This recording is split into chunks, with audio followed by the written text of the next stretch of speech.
तुम्हारे चारों ओर सब हैं, दोस्त, रिश्तेदार, सोशल मीडिया के हजारों फॉलोअर्स, फिर भी अंदर कहीं एक गहरी खामोशी है।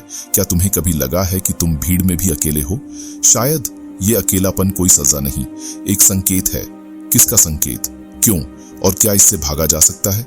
अकेलापन यानी सिर्फ अकेला होना नहीं, ये उस भाव का नाम है जहां भीड़ में भी इंसान अपने आप को अधूरा महसूस करता है। यह एक ऐसा भाव है जिसे हर इंसान कभी न कभी महसूस करता है, लेकिन कुछ लोग इसमें डूब जाते हैं और कुछ लोग उसी अकेलेपन से खुद को जान लेते हैं। साइकोलॉजी कहती है कि अकेलापन दिमाग की वो अवस्था है जहां हमें लगता है कि कोई हमें नहीं समझता, हम अनकनेक्टेड महसूस करते हैं।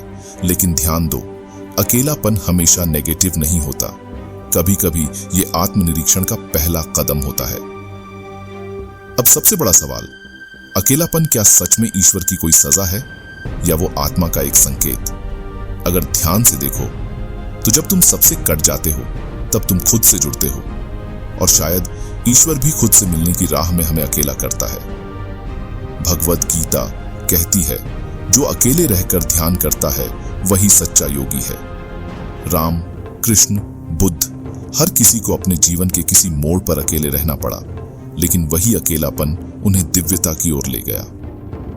अकेलापन तब होता है जब हम समाज में अपनी जगह नहीं बना पाते, जब रिश्तों में मतलब भूल जाता है या जब हम खुद से कट जाते हैं। हर इंसान की आत्मा गहराई चाहती है, और जब बाहरी दुनिया सिर्फ सतह की चीजें देती है तब अकेलापन जन्म लेता है। अब सवाल ये है, इससे बाहर कैसे निकलें? सबसे पहले स्वीकार करें, अकेलापन कोई शर्म की बात नहीं। खुद से जुड़ें, जर्नलिंग, मेडिटेशन, आत्ममंथन करें, प्रकृति से जुड़ें।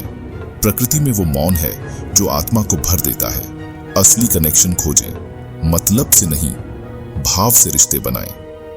क्या तुम्हें पता है कि आध्यात्मिक रूप से अकेलापन दरअसल आत्मबोध की पहली सीढ़ी है? तुम जिस दिन अकेले होकर भी खुद को पूरा महसूस करने लगो, उस दिन तुमने खुद को जान लिया, और वही ज्ञान मोक्ष की ओर पहला कदम होता है। प्राचीन भारत में एक आशी थे जिन्हें सबने त्याग दिया क्योंकि वो लोगों से अलग रहते थे। लोगों ने कहा, यह सन्यासी दुनिया से भाग रहा है। लेकिन सालों बाद जब उन्होंने ज्ञान की अग्नि में खुद को तपाया तो वही आर्षि एक महायोगी कहलाए। उनका अकेलापन तपस्या बन गया। अगर आज तुम भी अकेले हो तो डर मत हो, ये वक्त तुम्हारे जीवन का सबसे गहरा, सबसे पवित्र अवसर बन सकता है। अपने अंदर उतर कर देखो, वहां जो मिलेगा वो शायद इस पूरी दुनिया में कहीं नहीं मिलेगा। तो अगली बार जब अकेलापन दस्तक दे, उसे दरवाजे से भगाओ मत, उसे बैठने दो, क्योंकि वो तुम्हें तुमसे मिलाने आया है। अकेलापन सजा नहीं, संकेत है। तैयार हो जाओ खुद को जानने के सफर पर निकलने के लिए। अगर आपको ये विचार गहरे लगे तो इस वीडियो को उन लोगों के साथ जरूर शेयर करें जो आज खुद को अकेला महसूस कर रहे हैं। कमेंट में बताइए आपने अपने अकेलेपन में क्या सीखा, और याद रखें, डिवाइन थिंग्स सिर्फ सोच नहीं, एक आत्मिक अनुभव है। मिलते हैं अगले रहस्यमय विचार में।